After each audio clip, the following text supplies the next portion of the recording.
coordinatrice adjointe de la stratégie d'accélération au SGPI. Nous aurons une présentation du programme Présode et de l'appel à projet par Benjamin Roche et les pilotes, aussi les copilotes. Et puis une partie questions et réponses. Vous pouvez adresser vos questions à la fois à l'ANR pour la partie administrative et bien sûr pour la partie scientifique aux pilotes ici présents. Donc je vais faire un petit tour de table. Donc nous avons ici à l'ANR Constance. Oui, bonjour à tous. Constance Boyer, je suis donc responsable d'action en biologie santé à la direction des grands programmes d'investissement de l'État, donc à l'ANR, et je suis en charge côté ANR du PEPR Présode. Bienvenue à tous. Nous avons Marion. Bonjour, Marion Pat, je suis chargée de projet à l'ANR et je remplace Chloé Metz qui s'occupe, de cet appel à projet. Alors, côté PEPR, dans l'ordre, hein, nous avons Benjamin Roche. Oui, bonjour à tous. Benjamin Roche, directeur de recherche à l'IRD et l'un des copilotes scientifiques du PEPR Présode. Manon Lounas. Oui, bonjour à toutes et tous. Donc, Manon Lounas, chercheuse à l'IRD au laboratoire Mivegec et coordinatrice du PEPR Présode. Thomas Balanguien est parmi nous. Bonjour à toutes et tous. Moi, je suis chercheur au CIRAD et je copilote donc le PEPR Présode pour le CIRAD. Christine City. Oui, bonjour. Donc, copilote du PEPR, directrice de recherche à l'INRAE, donc copilote pour l'INRAE, la partie INRAE. Voilà, et je termine par Lucie de Traversée, que vous ne voyez pas, mais qui est donc parmi nous. Et je vais vous laisser enchaîner peut-être, Lucie, avec la présentation de la stratégie. Oui, bonjour, Lucille de Traversée. Donc, je ne peux me joindre à vous par visio, mais je suis bien là par téléphone. Et donc, je suis la coordinatrice adjointe de la stratégie d'accélération maladies infectieuses émergentes et menaces nucléaires, radiologiques, biologiques et chimiques du plan France 2030 avec Anne Jouvenceau. Donc, si le diapo est affiché, je vais débuter la présentation de la stratégie. Alors oui, là, je partage normalement. Vous devriez voir le diapo. Je pense que c'est bon. Donc, l'objectif de la présentation de cette stratégie, c'est de vous resituer l'appel à projet du Présode, qui est décrit aujourd'hui dans le cadre général de la stratégie d'accélération. Donc la stratégie d'accélération maladies infectieuses émergentes et menaces NRBC est pilotée au niveau de l'Agence de l'innovation en santé et du secrétariat général pour l'investissement du Premier ministre et fait donc partie du plan France 2030, donc qui a pour objet, notamment sur le volet maladies infectieuses émergentes, de préparer la France à une nouvelle crise sanitaire majeure et qui s'inclut dans plusieurs stratégies d'accélération santé dans le cadre du plan santé. Si on peut passer à la deuxième slide. Donc, de façon plus générale sur le volet santé qui était chiffré à 7,5 milliards d'euros d'investissement, les objectifs étaient donc effectivement d'investir dans 5 domaines de pointe, donc y compris maladies infectieuses émergentes, mais également biothérapie, santé numérique, les dispositifs médicaux et la prévention, mais également donc de renforcer la capacité de recherche biomédicale, d'accélérer la croissance de start-up et d'innovation de rupture dans des projets innovants, et donc effectivement de faire le lien entre des acteurs publics et privés sur les sujets de maladies infectieuses émergentes.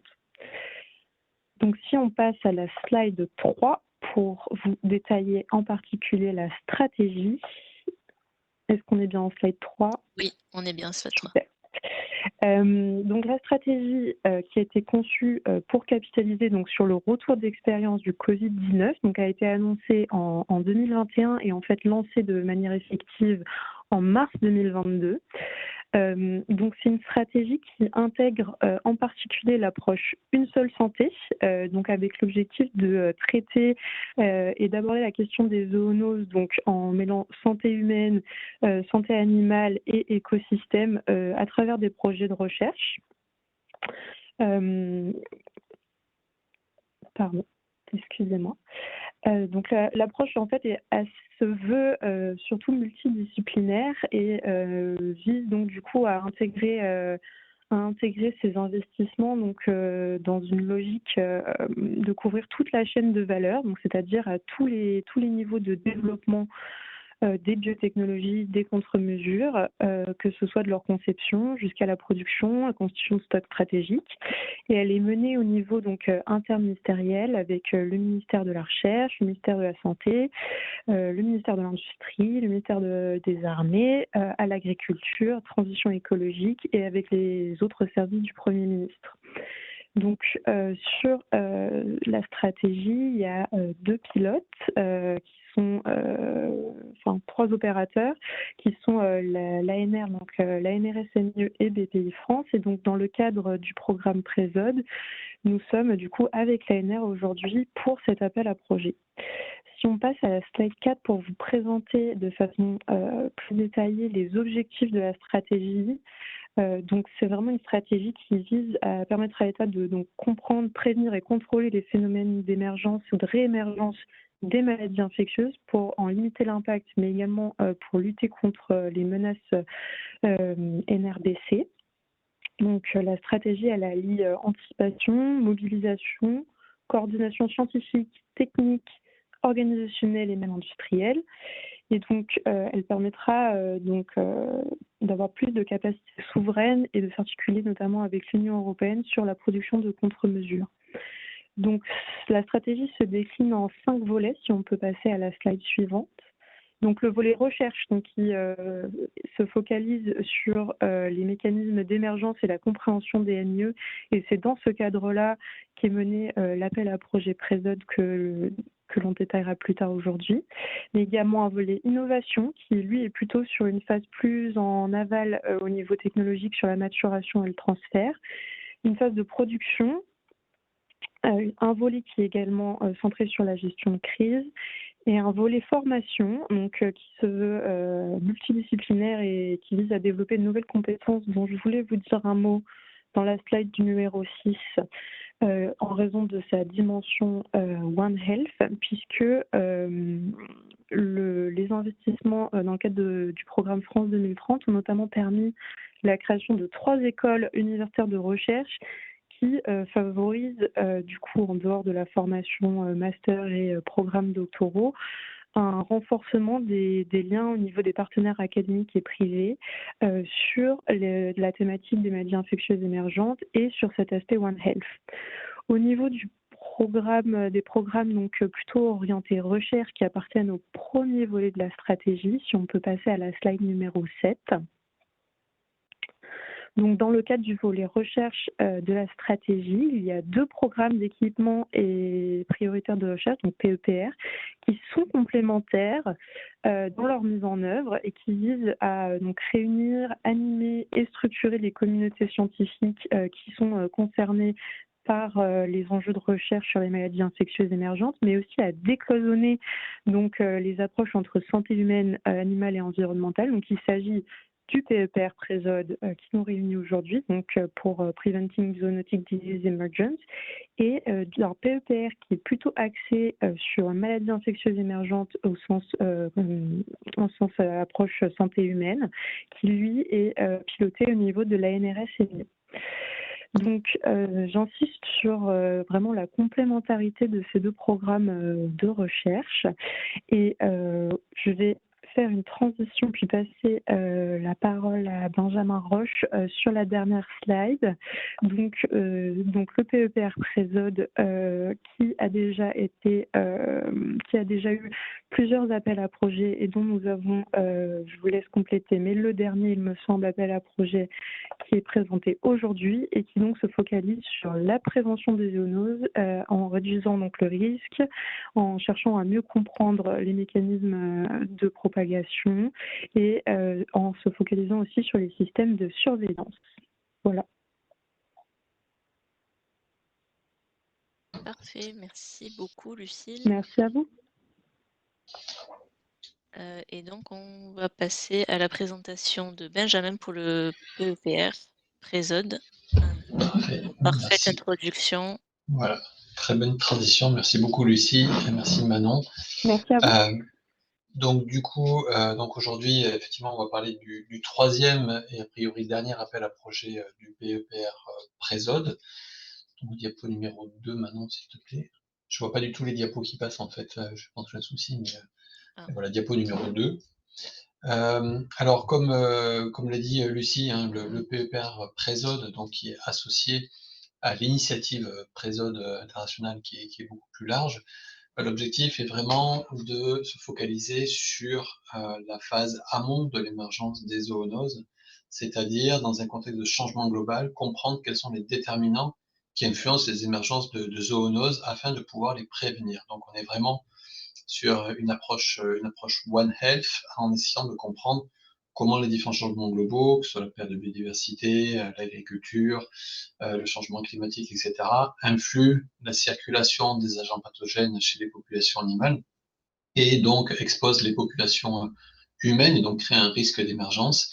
Et puis au moment où on commence à s'intéresser à ce qui se passe chez l'homme, ben, du coup c'est le PEPRMIE qui prend la relève. Donc on est vraiment sur la phase amont de ce processus d'émergence. Diapo numéro 3 maintenant s'il te plaît. Donc le PEPR Présode, en quelques éléments, on l'a déjà dit, le mot-clé du PEPR, c'est vraiment la prévention. Le PEPR porte sur les agents pathogènes zoonotiques à risque d'émergence qui ont déjà émergé ou qui peuvent réémerger, qui ont un potentiel pandémique. Donc ce n'est pas que de la santé animale, c'est vraiment des pathogènes zoonotiques qui pourraient émerger chez l'homme. La liste, il existe une liste des agents pathogènes prioritaires à étudier qui a été développée par l'ANRS MIE, qui est également valable pour ce PEPR. Ceci étant dit, comme nous nous focalisons sur un processus beaucoup plus amont de ces émergences de zoonoses, cette liste, elle n'est pas du tout restrictive. Donc on encourage les gens à se focaliser sur ces pathogènes-là, mais c'est pas du tout létal de s'intéresser à d'autres pathogènes, et en particulier le pathogène X, donc ce fameux pathogène non encore identifié et qui peut représenter un risque de pandémie à moyen terme. Le budget du PEPR est de 25 millions d'euros sur 5 ans. Donc, il a démarré en 2023 et donc il courra jusqu'en 2028. Diapo numéro 4. Donc les différents work packages qui sont en cours. Donc au tout début, il y avait donc 5 work packages. Avec un peu cette triade, premier work package qui était de comprendre les liens entre activités anthropiques et mécanismes d'émergence de zoonoses. Le deuxième work package qui nous intéresse aujourd'hui, qui est le développement des stratégies durables de prévention, et le troisième work package qui est sur le développement des systèmes de surveillance. Initialement, il y avait un work package sur des aspects plus équipement, mais qui a été abandonné et qui est maintenant plus dans le giron, si je peux dire, un peu du PEPRMIE et de l'NRSMIE. Et puis, il y a un dernier work package, le work package 5, qui est vraiment de gouvernance et d'animation, pour pouvoir permettre à ce PEPR de jouer un rôle structurant dans l'animation scientifique de la communauté internationale sur cette thématique. Alors, juste en termes de chronologie, on a démarré par le premier work package. Les premiers projets ont été financés et commencent. Le deuxième work package, donc, qui est sur le deuxième appel, pardon, qui concerne le troisième work package, qui est sur le système de surveillance, donc, est en cours d'évaluation. Et donc, le dernier appel, donc le work package 2, qui est celui qui nous intéresse aujourd'hui. On a préféré lancer le deuxième work package un peu plus tard, en se disant que les projets qui s'intéressent aux mécanismes d'émergence et de système de surveillance pourraient potentiellement alimenter aussi certaines réflexions pour le Work Package 2. Diapo suivante. Donc sur le premier appel à projet, donc le Work Package 1, qui était sur la compréhension des liens entre activités anthropiques et mécanismes d'émergence, pour un budget initial de 9 millions d'euros. 3 projets ont été financés, 4 projets ont été financés. Le projet AMAZ, donc par la cellule Pasteur de Guyane, le projet ARCH, qui s'intéresse aux arbovirus, le projet ARCH, donc l'Université de Corse, qui s'intéresse au risque d'émergence de la CCHF, et le projet ZooCam par le CNRS, qui est donc sur les pathogènes zoonotiques en Camargue. Un autre projet a été cofinancé sur la grippe aviaire, donc en lead INRAE, avec un cofinancement en fait entre le PEPR Présode et le PEPR MIE pour aussi contribuer à la connaissance dans le contexte actuel de risque d'émergence de grippe aviaire. Diapo suivante.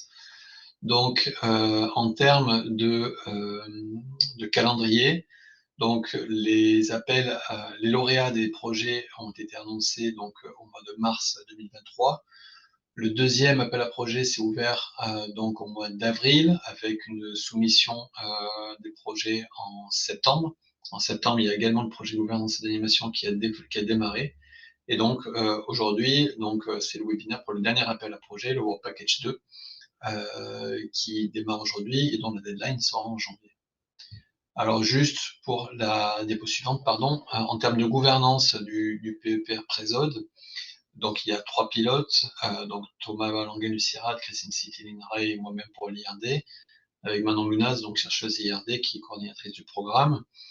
Il y a tout un tas de comités au sein de ce PEPR. Donc tout d'abord, il y a un comité de programme qui comprend un représentant de chaque établissement français qui est impliqué sur ces thématiques-là, qui nous aide justement à écrire les appels à projets qui sont impliqués dans les activités d'animation, etc. Il y a aussi un Joint Directory Board avec le PEPR MIE pour s'assurer d'une bonne cohésion entre la dynamique scientifique du PEPR Présode et du PEPR MIE. Il y a également un comité interministériel avec la stratégie maladies infectieuses émergentes pour justement suivre l'avancement du PEPR et son articulation avec les autres mesures de la stratégie dont Lucie a parlé. Donc l'opérateur, donc bien sûr, qui est l'ANR. On a un comité scientifique international qui peut varier suivant les appels à projets. Donc c'est eux qui évaluent les projets. Et puis enfin, on a un CSTP, donc le comité scientifique, technique, pluridisciplinaire, je crois que ça veut dire ça, qui justement évalue et suit les avancées du PEPR qui est composé de chercheurs internationaux.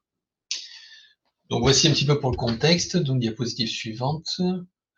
Et maintenant, je vais parler vraiment de l'appel à projet en cours, donc sur la stratégie de réduction du risque d'émergence de zoonoses. Diapo suivante. Donc l'objectif de cet appel à projet, il est triple, c'est d'identifier les facteurs d'émergence de zoonoses qui peuvent être ciblés pour prévenir ces émergences. On n'est pas juste sur une compréhension, on est sur une compréhension qui peut être utile pour développer des stratégies de prévention.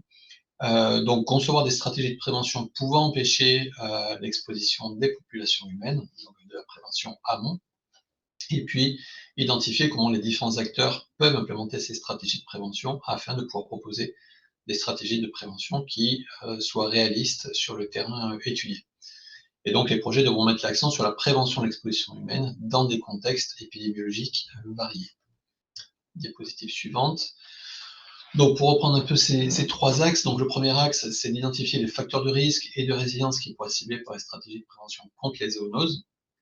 Donc ce qu'on attend des projets, ce qui sera évalué par le comité d'évaluation, c'est que les projets peuvent contribuer à améliorer la connaissance sur les réseaux de transmission des agents pathogènes entre espèces animales, l'exposition des populations humaines aux pathogènes circulant chez les animaux et le rôle des activités humaines sur ces réseaux de transmission.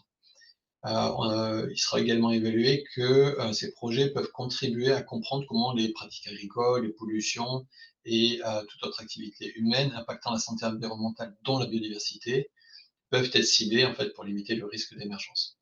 Donc vraiment sur ce premier axe, il est attendu que les projets améliorent notre connaissance sur les dimensions écologiques, environnementales, sociologiques, économiques et culturelles pesant sur ces facteurs d'émergence de zoonoses. Diapositive suivante. Deuxième axe, c'est vraiment sur la co-construction des stratégies de prévention des zoonoses et caractériser leur impact épidémiologique, sociologique, culturel et économique. Donc les projets seront évalués suivant le lien qu'ils peuvent faire entre le développement de ces stratégies de prévention, notamment par des approches de co-construction, au contexte local, qui peut inclure les acteurs locaux et nationaux qui vont implémenter cette stratégie, mais également les conditions dans lesquelles ces stratégies seront implémentées. Les projets devront également permettre de comprendre comment faciliter l'implémentation de ces stratégies de prévention et de réduire des risques en situation réelle. Et enfin, les projets devront explorer comment l'impact de ces stratégies de prévention peuvent être évaluées, que ce soit en termes de réduction du risque d'émergence de zoonoses, du coût de ces stratégies ou de leurs répercussions sociologiques sur l'acceptabilité, etc. Et en fait, le troisième axe, prochaine diapo, le point est de comprendre donc les facteurs socioculturels qui peuvent biaiser ou rendre inopérants les stratégies de prévention et évaluer leur acceptabilité. Donc là, ce qui sera attendu, c'est que les projets attendus devront être capables de définir les étapes nécessaires pour l'implémentation de ces stratégies de prévention et la responsabilité des différents acteurs. Également d'analyser les contraintes sociologiques, économiques, culturelles et organisationnelles pour l'implémentation de ces stratégies et d'évaluer donc l'acceptabilité et l'adoption de ces stratégies par les acteurs et les populations concernées. Diapositive suivante. Donc, en termes de cadrage un petit peu pour ces projets, alors ce qui est attendu, ce sont des projets de recherche fondamentale, interdisciplinaires en sciences du vivant, santé publique et sciences humaines et sociales.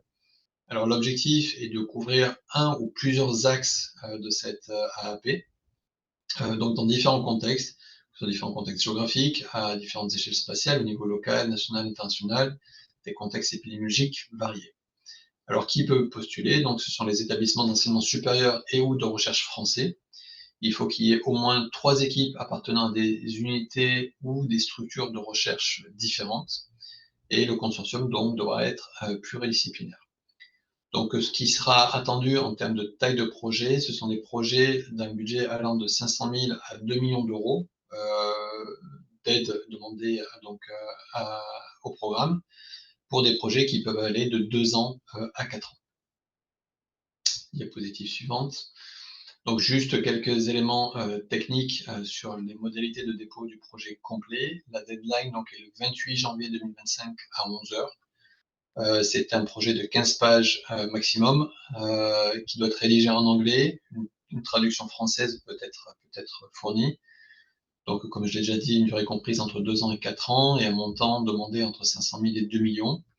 Le projet couvrira un ou plusieurs axes dans le présent appel à projet. Et donc, les projets qui s'approchent ou dépassent les 1 million d'euros devront être des projets de plus grande envergure qui traitent au moins 2 axes ou ayant une approche multipathogène et ou multi-échelle. Donc, si les projets sont plus petits, il sera accepté qu'un seul axe soit couvert. Au-delà de 1 million d'euros environ, il sera attendu que plusieurs axes puissent être étudiés au sein de ces projets. Donc le consortium devra être pluridisciplinaire avec au moins 3 équipes, j'ai déjà dit. Et puis un même responsable de projet ne pourra être porteur que d'un seul projet. Donc c'est pas possible de soumettre 2 projets en tant que porteur et devra contribuer à hauteur de 30% minimum de son temps. Diapositive suivante. Donc les critères d'évaluation du projet complet, donc par un jury international indépendant du programme.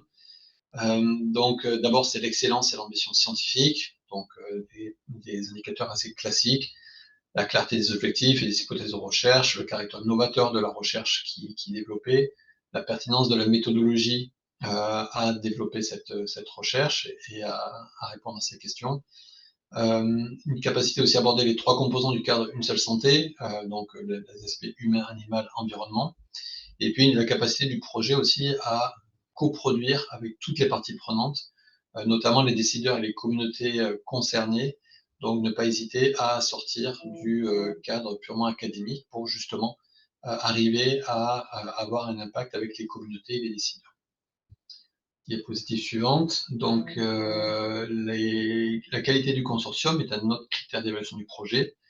Donc, bien sûr, il faut que la compétence, l'expertise et l'implication du ou de la responsable du projet montrent qu'il y a une capacité à coordonner donc des consortia pluridisciplinaires et ambitieux, donc suivant son parcours académique, sa reconnaissance internationale, la qualité et la complémentarité du consortium scientifique au regard des objectifs du projet, l'adéquation entre les moyens humains et financiers mobilisés et les objectifs visés, la pertinence du calendrier, la gestion des risques scientifiques et les solutions alternatives, la pertinence et l'efficacité de la gouvernance du projet, comment le projet est organisé, comment il va être piloté, comment il va y avoir une animation qui va être mise en place, etc.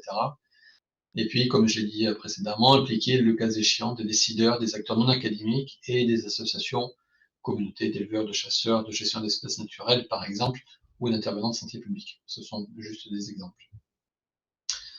Et donc le dernier critère, donc l'impact et les retombées du projet en cohérence avec les objectifs du PEPR Présode. Donc la contribution du projet aux objectifs du PEPR Présode et de la stratégie d'accélération MIE menace NRBC, qui a donc été présentée par Lucie et moi-même. L'impact du consortium sur la structuration de l'espace national de recherche, c'est quelque chose d'important. Les PEPR sont là pour aider à structurer l'espace national de recherche. Les impacts économiques et sociétaux, la contribution au développement de solutions en réponse aux enjeux, les domaines prioritaires de la stratégie nationale, et puis la stratégie de diffusion et de valorisation des résultats via une adhésion au principe FAIR pour justement favoriser l'interopérabilité des données et le mouvement d'open science et de promotion de la culture scientifique. Diapositive suivante. Donc les dates importantes en termes pour cet appel à projet. Donc, il a été ouvert le 20 septembre, donc le webinaire est aujourd'hui, 15 novembre. Les dépôts des projets complets sont attendus donc pour le 28 janvier 2025. Il y a ensuite une évaluation qui est faite par un jury international. Et donc, l'annonce et le lancement de la contractualisation de ces projets est attendu entre le premier et le deuxième trimestre 2025. Et enfin, dernière diapositive, donc les documents de référence auxquels vous pouvez vous référer, donc avec la page de l'appel à projet du Work Package 2, du programme Présode de l'ANR, le document de cadrage et règlement financier sont évidemment disponibles, également le PEPR MIE, dont le document de cadrage est également disponible, les liens vers la stratégie nationale. Et puis, en cas de doute sur les aspects scientifiques, il y a toujours possibilité d'écrire au pilote via cette adresse, pardon, pilote.ppr@presode.ird.fr, ou pour toute question plus générale à l'adresse spécifique de l'ANR sur le PEPR Présode. Et je vais arrêter là. Je vous remercie.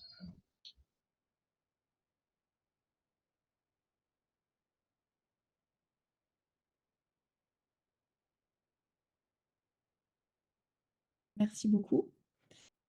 On va vous laisser poser vos questions.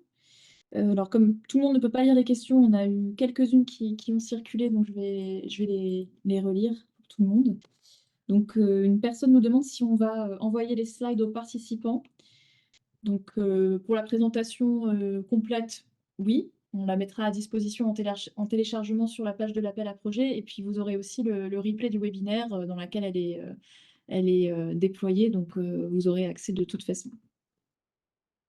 Alors, donc j'avais une autre question. J'avais cru comprendre côté MIE que l'AMI équipement et infra serait maintenu. Vous confirmez que ce n'est pas le cas?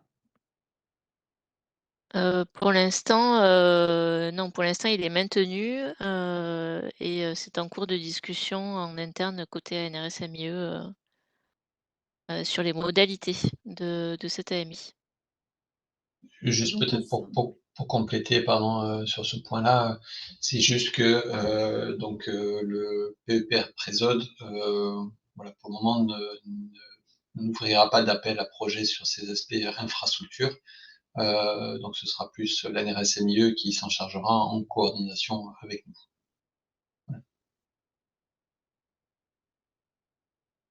voilà. Merci. Alors, j'ai une autre question. Un chercheur CDD peut-il être porteur du projet? Alors là, je pense que la question est Là, plus c'est la pour question l'ANR. ANR, ouais. Ouais, voilà. Oui, alors n'hésitez pas à nous poser les questions aussi via l'adresse qu'on vient d'indiquer. Un chercheur en CDD peut être porteur du projet si le CDD couvre la durée du projet, mais il est préférable qu'effectivement la personne nous contacte pour voir bien la situation. Alors, une autre question plutôt pour l'ANR. Peut-on porter cet ANR si nous sommes déjà porteurs d'un projet ANR sur l'appel à projet générique? Oui, après, il y a toujours l'unicité de la proposition, donc il n'y aura pas de possibilité de double financement, c'est-à-dire je ne peux pas avoir un financement pour le même projet deux fois. Et est-ce qu'il n'y a pas juste pardon, pour compléter peut-être plus la question que la réponse, est-ce qu'il n'y a pas aussi un temps, minimum à dédier en tant que porteur de la réponse du projet? Alors, si je ne me trompe pas, sur l'appel à projet Présode, effectivement, il y a 30 ETP à respecter. 30%, oui. 30%. Voilà. Donc, déjà ça peut être une indication. Question plus pour les pilotes. Donc, vous avez écrit prévention de l'exposition humaine, mais est-il possible de prévenir l'exposition des animaux? Alors, c'est une très bonne question. L'objectif, dans le cadre de la menace de la stratégie MIE, c'est vraiment de prévenir l'exposition des populations humaines. Ceci étant dit, s'il est possible de montrer que la prévention de l'exposition de certaines espèces animales peut diminuer l'exposition humaine, voilà, c'est tout à fait entendable. La finalité est de prévenir l'exposition humaine, mais si ça passe par prévenir l'exposition animale, voilà, c'est tout à fait acceptable. Je ne sais pas si Christine et Thomas et Manon vous voulez rebondir là-dessus. Non, c'est tout à fait ça. Parfait, on est en ligne. Est-ce que les partenaires hors de France et notamment du Sud peuvent être partenaires ou faut-il passer par des prestations de services? Ben, ça dépend s'ils sont affiliés à des instituts français. Ça veut dire hors France, est-ce que c'est C'est de droit étranger, je pense. voilà, si c'est de droit étranger, ils ne peuvent pas être partenaires du projet. Enfin, l'ANR vous confirmerez, mais Je crois que c'est l'ANR, vous pourrez confirmer, mais il me semble qu'ils ne peuvent pas recevoir de fonds, ils ne Alors, peuvent pas oui, être rétrocessionnaires. effectivement, un établissement étranger, sous droit étranger, peut être partenaire du projet, mais il n'est pas éligible à l'aide du financement. Donc, l'établissement peut être ou partenaire ou effectivement faire des prestations, mais celle-là, ça implique tout ce qui est règles du marché public.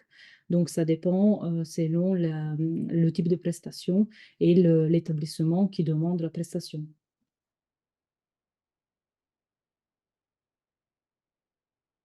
Alors, j'ai une question sur les pathogènes éligibles. Il a été indiqué qu'on pouvait en étudier d'autres que ceux dans la liste des pathogènes prioritaires et notamment un pathogène X. Néanmoins, les pathogènes plus classiques comme les entérobactéries, Salmonella, E. coli, Campylobacter sont-ils éligibles? Christine ou Thomas, vous voulez répondre bah, tous les pathogènes qui sont susceptibles d'être zoonotiques, puisqu'on a le pathogène X, sont éligibles. Après, il faut faire un peu attention au caractère pandémique. Donc voilà, ça dépend ça dépend, là, ça ne va pas dépendre, à mon avis, du pathogène, mais plus de la question qui va être posée, ce qui sera regardé par rapport à ce pathogène. Enfin, je ne sais pas, quelqu'un d'autre peut compléter, mais... Thomas, tu veux compléter ou... En fait, je peux paraphraser ce qu'a dit Christine, mais il y a effectivement pas de liste limitative pour notre PEPR. Après, comme on se place dans le cadre de la stratégie, et donc il y a eu ce rappel des objectifs et dans quel contexte a été développée la stratégie. Voilà, il faut que les sujets, notamment les pathogènes qui sont étudiés rentrent dans le cadre de l'objectif de cette stratégie, c'est-à-dire la prévention des pandémies, et en particulier la prévention des pandémies, en particulier pour le territoire national, que ce soit hexagonal ou les territoires dits d'outre-mer. Voilà, c'est quand même cet objectif, protéger le territoire national de futures pandémies. Et après, pour rappeler aussi un peu dans la lignée de ce qu'a développé Benjamin, c'est que le PEPR n'est pas nécessairement enfin le PEPR Présode, les projets attendus ne sont pas nécessairement pathogènes ciblés.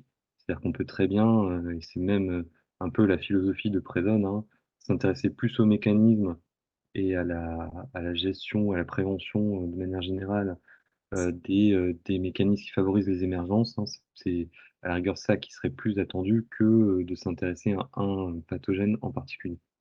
même si bon, voilà, c'est souvent plus facile d'avoir un pathogène ou un groupe de pathogènes modèles, mais la philosophie, c'est bien au-delà de cibler un pathogène en particulier.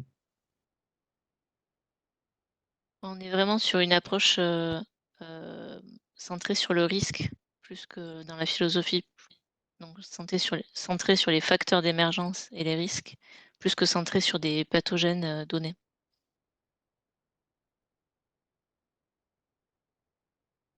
Une personne demande comment procéder si un projet est à cheval entre Présode et MIE. Alors là, le mieux, c'est de nous écrire aux pilotes. On a un joint directory board entre les pilotes du PEPR MIE et du PEPR Présode. Ce joint directory board a été mis en place pour éviter justement que des projets qui soient un peu à l'interface se retrouvent lésés. Et donc, après, on en discute avec le PEPR MIE et on fait une proposition sur quel guichet serait le mieux adapté au projet par rapport à voilà, la stratégie de chacun des PEPR. Donc voilà, Peut-être n'hésitez. Vas-y, nous pardon. écrire avec un petit résumé, C'est un ça, argumentaire quelques éléments. de pourquoi vous pensez que c'est à cheval. Sachant que le prochain appel MIE, là, cette fois-ci, n'est pas synchronisé avec celui-ci et donc sera début d'année prochaine. Donc, il n'y a pas le même calendrier cette fois-ci. Alors, les ITAI, centres techniques, peuvent-ils être partenaires? Si oui, quels sont leurs pourcentages de financement par le dispositif? Les ITA, ça dépend du type de l'établissement. Donc, selon l'établissement, on pourra vous dire s'ils sont éligibles. S'ils sont éligibles, ils sont éligibles à 100%. Donc, n'hésitez pas à écrire à pepr-presode@agencerecherche.fr et on pourra vous donner l'indication.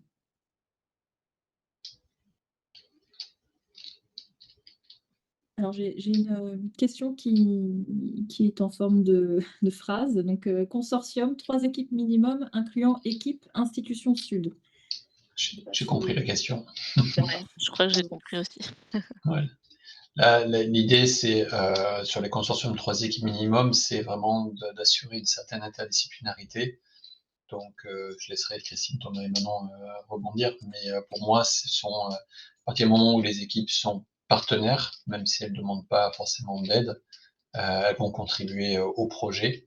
Après, il faut que la contribution soit réelle et que ce soit bien justifié dans le projet. À partir du moment où il y a une équipe ou une institution, même si elle ne reçoit pas de financement, qui est marquée comme partenaire et qui contribue de façon réelle au projet, pour moi, ça compte dans les équipes, le nombre d'équipes minimum. S'il y a une équipe en France et 2 équipes au sud, même si les 2 équipes au sud ne sont pas financées, mais qu'elles fournissent un vrai travail, qu'elles contribuent vraiment au projet, pour moi, oui, là, le critère d'interdisciplinarité est respecté. Moi, je rajouterais juste que dans le document, si c'est le cas, s'il y a le cas de 2 équipes partenaires et qui ont une responsabilité importante dans le projet, il faut quand même essayer de montrer aux reviewers qu'il y a des ressources associées. Parce qu'il y a la faisabilité derrière qui est importante aussi. Donc, même si pour ces partenaires, il n'y a pas de financement qui est demandé à Présode, au moins d'écrire quelques lignes sur leurs ressources financières et leur sustainabilité, enfin leur capacité à faire les tâches pour lesquelles ils participent au projet.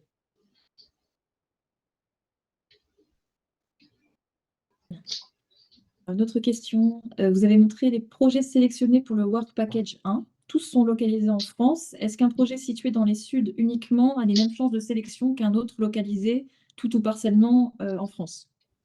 Alors, ils ne sont pas tous localisés en France. Il y en a un qui est entre la Guyane et le Cameroun, parmi les projets sélectionnés. Et la réponse est oui. Il n'y a pas de critère géographique qui nous est posé. Donc, on ne prend pas en compte le critère géographique dans l'évaluation. Je dis on, c'est le comité d'évaluation, hein, ça ne fait pas partie de la grille. Après, c'est vu les règles, effectivement, avec forcément quelque chose qui doit passer par l'Institut de recherche français, eh bien, la plupart des consortiums qui avaient soumis étaient basés sur le territoire français. Donc, ça a été par rapport au projet soumis, mais il n'y a pas de règle d'exclure ou de minorer les projets qui ne seraient pas en France.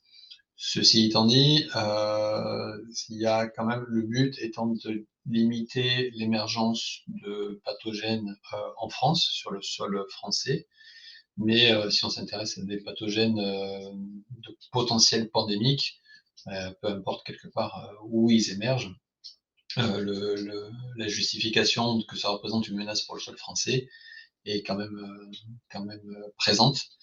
Donc, juste pour résumer un peu ma réponse, pendant qui est un peu longue, mais il n'y a pas de critères pour dire qu'il faut que ces projets soient en France. Ils peuvent tout à fait être au sud. Les règlements financiers font que des fois, c'est plus compliqué de les monter au sud parce que les partenaires du sud ne peuvent pas recevoir d'aide de l'ANR. Mais en tout cas, il n'y a pas de contre-indication à les impliquer. Il faut juste montrer que ça peut avoir un impact sur le sol français. Mais quand c'est des pathogènes à potentiel pandémique, voilà, ce lien, il faut juste l'expliciter, mais ce lien, il est réel.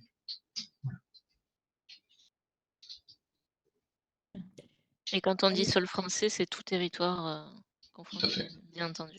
C'est pas que la métropole. Avez-vous le taux de succès du dernier appel à projet? 10% à peu près. Donc sur le premier appel, on avait reçu 23 projets. Voilà, le truc, c'est qu'on ne sait jamais en avance combien de projets on va recevoir. Donc ça veut pas forcément voilà, c'est pas forcément applicable aux autres appels, ce taux-là. Oui, surtout que de premier appel, les projets étaient, le volume financier était plus important que pour cet appel à projet et l'appel à projet précédent. Donc, on s'attend à ce que quand même les taux de succès soient un peu plus. Enfin, ça dépend du nombre de projets, mais il y aura plus de projets normalement, théoriquement, mathématiquement, qui pourraient être financés. Qui seront financés. Alors, y a-t-il une possibilité de faire des conventions de reversement de l'institution gestionnaire nord avec les partenaires sud? Pareil, comme dit tout à l'heure, ça dépend si c'est des filiales d'établissements français ou si c'est vraiment des établissements étrangers. Si c'est des établissements étrangers et qu'il y a des prestations de services, celles-là sont soumises aux règles du marché public. Si on a bien compris la question. Je pense que la question, c'était est-ce que une fois que l'équipe de recherche française a reçu l'aide de l'ANR, est-ce qu'ils peuvent reverser une partie de cette aide sous forme de convention de reversement? Mais ça, je crois que c'est pas possible. C'est pas possible vers un établissement non éligible à l'aide. Donc, un établissement étranger. Alors, je pense qu'on avait déjà répondu, mais une personne demande si on a une idée de la date du prochain appel à projet MIE. Alors là, je sais qu'ils sont en train de finaliser déjà l'évaluation de leur appel en cours, de leur deuxième vague. Donc là, ils n'ont même pas encore sorti les lauréats de leur deuxième vague, donc je pense que, à mon avis, ce sera mi-2025, mais vraiment, il faudra leur poser la question directement. Alors, une question sur les projets. Le développement de modèles mathématiques de transmission de pathogènes est-il éligible avec validation in vitro et in vivo? Je peux faire une première réponse. Thomas, Christine et Manon, n'hésitez pas à compléter.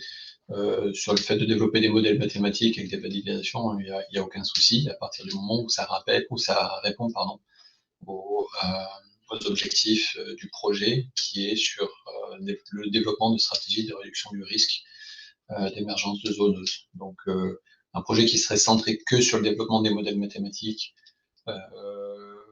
j'ai un peu de mal à voir comment ça pourrait répondre complètement à cet appel, mais le fait qu'il y ait du développement de modèles mathématiques en soi ne pose pas de souci. Au contraire, c'est très bien.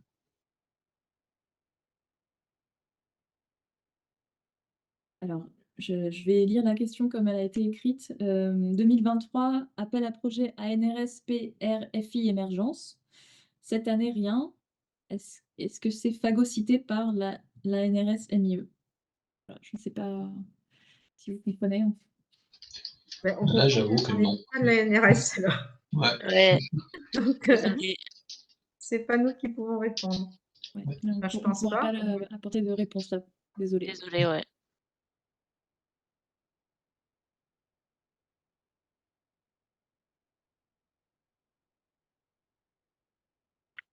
Oui, il me semble quand même que ce sont 2 appels d'offres différents, hein, donc je pense pas que l'un influe sur l'autre.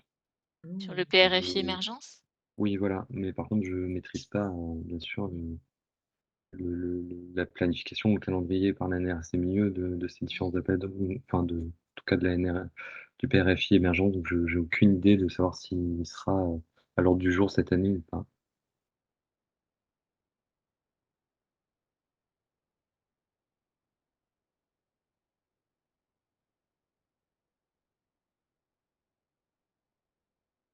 D'autres questions pour le moment? Une nouvelle question. Par rapport aux ressources humaines, le projet couvre-t-il le salaire d'un postdoc ou IR? Ingénieur de recherche, pardon.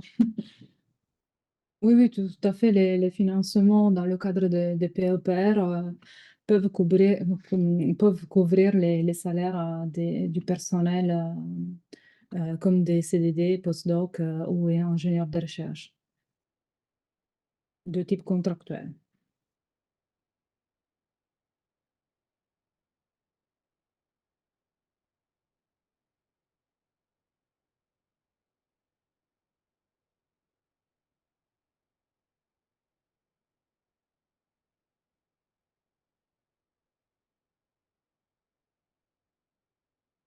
Il n'y a pas d'autres questions. Ah, et quelle est la couverture du salaire d'un project manager?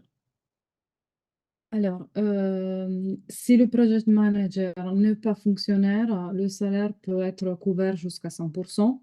S'il est fonctionnaire, le salaire pourra être couvert jusqu'à 40% de l'aide totale demandée pour le projet. Celle-là se retrouve dans le règlement financier du PEPR.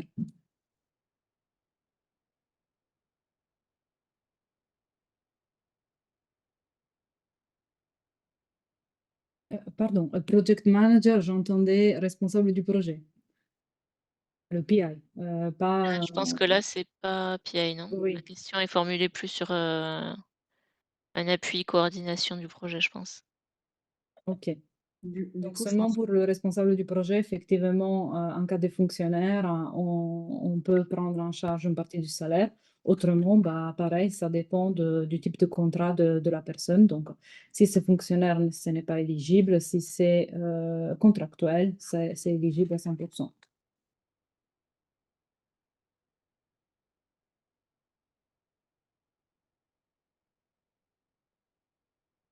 Alors, donc il y a une réponse, à cette, réponse, une question à cette réponse. Quand vous dites que ce n'est pas fonctionnaire, ça veut dire que le, PI du projet peut être un chercheur contractuel?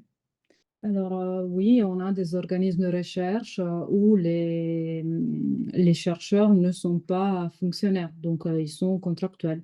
Je pense au CEA, par exemple, ou d'autres organismes où c'est du personnel contractuel.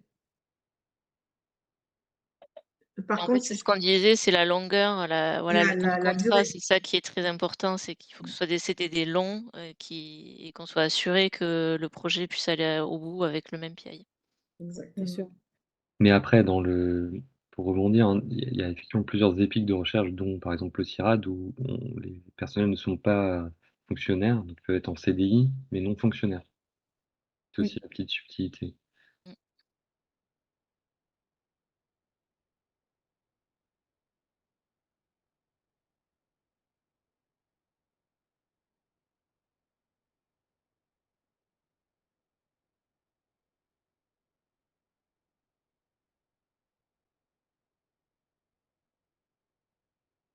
Mmh. Bon, pas d'autres questions pour le moment. N'hésitez pas, on peut ah. Pas d'autres questions. On va laisser un peu de quelques minutes si vous voulez. Et puis, On peut remettre l'adresse générique à côté. on va vous remettre l'adresse mail générique. Si vous avez la moindre question qui vous vient à l'issue du webinaire, vous n'hésitez pas, mes collègues vous répondront promptement. Alors.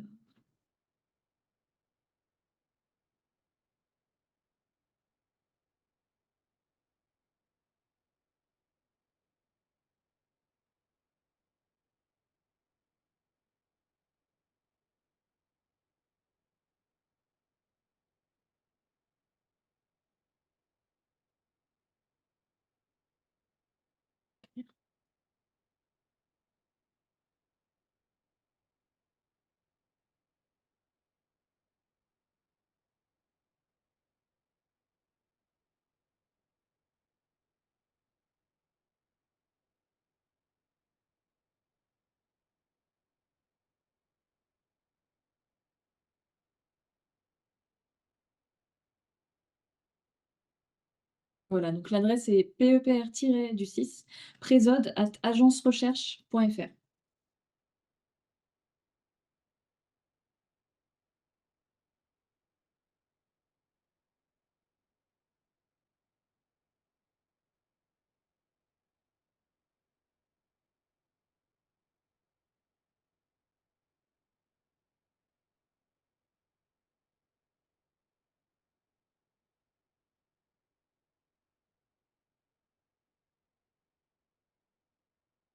Je ne sais pas si vous avez d'autres commentaires côté PEPR, sinon je pense qu'il n'y a plus de questions. Les gens nous remercient en tout cas. Donc voilà, si c'est tout bon pour vous, on peut peut-être clore là-dessus. Parfait, merci beaucoup. N'hésitez pas donc à nous contacter si vous avez le moindre doute et surtout soumettez-nous des projets. Exactement. N'hésitez pas à vous Merci. inscrire au site de dépôt dès que possible. Voilà. Voilà. Puis on va republier toutes les informations de la journée très très vite pour que vous puissiez avoir toutes les informations pour déposer le mieux possible. Voilà. Merci beaucoup. Parfait, merci. Merci beaucoup. Au revoir. Au revoir. Merci, au revoir. Au Au revoir. revoir.